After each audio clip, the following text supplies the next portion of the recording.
ډیره مهرباني. باچا صاحب وایي دا چې مرور مرور ګرځې تو ګرځوم قسم دی که رضا مې کړي او دا ځلې که خپله خواله رانغلي زه به غټ ډلی یم که رضا مې کړي.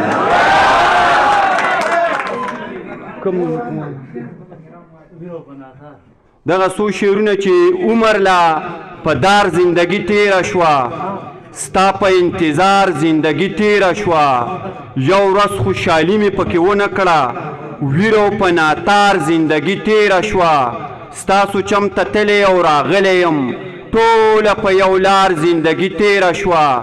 نن ورته چا بیا هور لګولی دی های های په چینار زندگی تیره شوه نه راتلی او نه راځي نو مه راځه ستا په صاحب یار زندگی تیره شوه.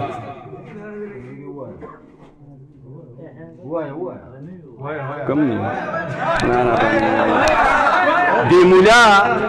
چې په منبر خبرې وکړي دی مولا چې په منبر خبرې وکړي اوري ټولې د شر خبرې وکړي بنیادی خطبه چې کوم ځای کې پکار وه ګوره هلته یې سر سر خبرې وکړي ته ما ولوله په خپله داسې نیمه